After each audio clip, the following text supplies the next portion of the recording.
Hello friends, welcome to ஆரோக்கிய சமையல். இன்னைக்கு நம்ம வந்து நல்ல ஸ்பைசியான மிளகா பஜ்ஜி தான் செய்ய போறோம். வாங்க எப்படி செய்யலாம்னு பார்க்கலாம். ஸ்டவ் ஆன் பண்ணிட்டு ஒரு பேன் வச்சுக்கலாம். இதுல வந்து 1 ஸ்பூன் அளவுக்கு ஆயில் எடுத்திருக்கேன். இதை வந்து நம்ம இதுல ஊத்திடலாம். ஆயில் வந்து சூடான பிறகு ஒரு 2 பெரிய வெங்காயம் வந்து நீளமா கட் பண்ணி வச்சிருக்கேன். இதை வந்து நம்ம இதுல போட்டுக்கலாம். வெங்காயம் வந்து நல்லா வதங்கட்டும். வெங்காயம் வந்து வதங்கிடுச்சு. இப்ப நம்ம ஸ்டவ் வந்து சிம்ல வச்சுக்கலாம். வச்சுட்டு மசாலா எல்லாம் போட்டுக்கலாம். இதுல 1/4 டீஸ்பூன் கரம் மசாலா, 1/4 டீஸ்பூன் ஜீரகத்தூள், 1/4 டீஸ்பூன் மிளகாத்தூள், 1/4 டீஸ்பூன் மஞ்சத்தூள், 1/4 டீஸ்பூன் தனியாத்தூள், இது எல்லாம் போட்டுட்டு நல்லா மிக்ஸ் பண்ணிடலாம்.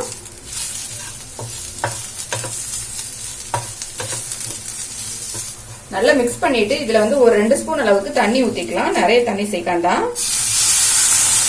தண்ணி சேர்த்துட்டு நல்லா மிக்ஸ் பண்ணிக்கலாம். மிக்ஸ் பண்ண பிறகு கொஞ்சமா உப்பு சேர்த்துக்கலாம்.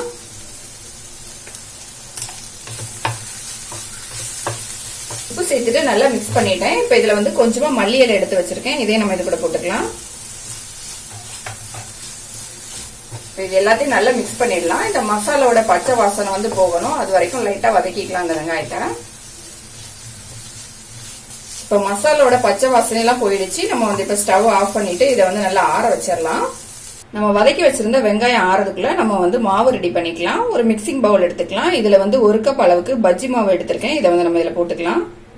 மாவு போட்ட பிறகு நம்ம தண்ணி ஊத்தி இதை வந்து திக்கா வந்து கரைச்சி வச்சுக்கலாம்.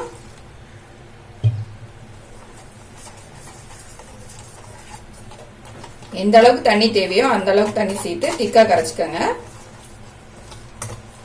நான் மாவு வந்து தண்ணி சேர்த்து நல்லா திக்கா கரைச்சி எடுத்துக்கிட்டேன். இப்ப நமக்கு மாவும் ரெடி ஆயிடுச்சு. இப்ப நான் வந்து 5 மிளகா எடுத்திருக்கேன்.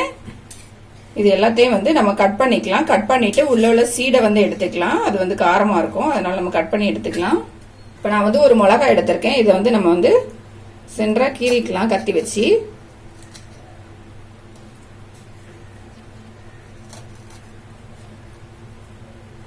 இந்த மாதிரி கீறிட்டு உள்ள சீடை வந்து நம்ம எடுத்துக்கலாம்.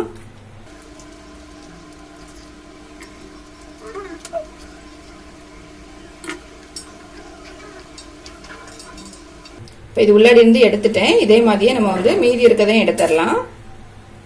இப்ப நான் வந்து எல்லா மிளகாவையும் வந்து கட் பண்ணி எடுத்துக்கிட்டேன். இதே மாதிரி நம்ம கட் பண்ணி வச்சிருக்க இந்த மிளகாவை எடுத்துக்கலாம். இதுல வந்து நம்ம வதக்கி வச்சிருந்த வெங்காயத்தை வந்து இது உள்ளாடி வச்சுக்கலாம்.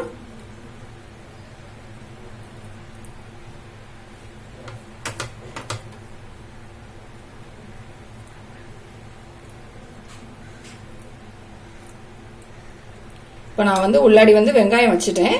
முட்டை வந்து வேக வச்சு சின்னதாக கட் பண்ணி வச்சிருக்கேன். இதை வந்து நம்ம இந்த பக்கமாக திருப்பி வச்சுக்கலாம். ஒயிட் வந்து மேலே வர மாதிரியும் எல்லோ வந்து உள் பக்கமாக வச்சுக்கலாம். இந்த மாதிரி வச்சு நல்லா கவர் பண்ணிக்கலாம். இதே மாதிரி நம்ம எல்லாத்தையும் ரெடி பண்ணிடலாம். நான் இப்போ வந்து எல்லா மிளகாயிலுமே வந்து மசாலாவும் முட்டையும் வச்சு ரெடி பண்ணிட்டேன். நம்ம இப்போ வந்து இதை மாவில் டிப் பண்ணிட்டு எண்ணெயில் ஃப்ரை பண்ணி எடுக்க வேண்டியதுதான். கடாயில வந்து எண்ணெய் ஊற்றி வச்சிருக்கேன். எண்ணெய் வந்து நல்லா சூடாயிடுச்சு. இப்போ நம்ம வந்து மசாலா வச்சு ரெடி பண்ணியிருந்த இந்த மிளகா வந்து நம்ம ரெடி பண்ணி வச்சிருந்த இந்த மிக்ஸ்ல வந்து முக்கி இந்த எண்ணெயில போட்டுக்கலாம்.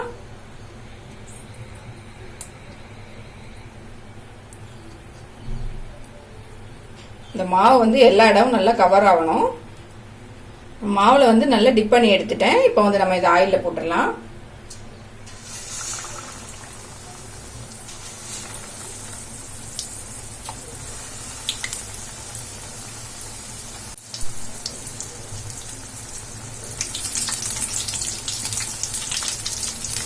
இதை வந்து திருப்பி போட்டுக்கலாம்.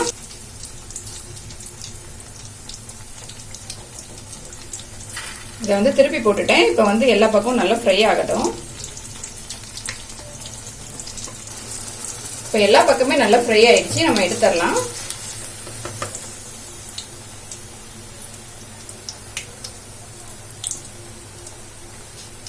நம்மளோட மிளகா பஜ்ஜி வந்து ரெடி ஆயிடுச்சு. நல்ல ஸ்பைசியான மிளகா பஜ்ஜி எப்படி செய்யலாம் அப்படிங்கறத பார்த்தோம். இதை வந்து கண்டிப்பா ட்ரை பண்ணி பாருங்க. ரொம்ப டேஸ்டா இருக்கும். இந்த வீடியோ உங்களுக்கு பிடிச்சிருந்தா லைக் பண்ணுங்க, ஷேர் பண்ணுங்க. மறக்காம என்னோட சேனலை சப்ஸ்கிரைப் பண்ணுங்க.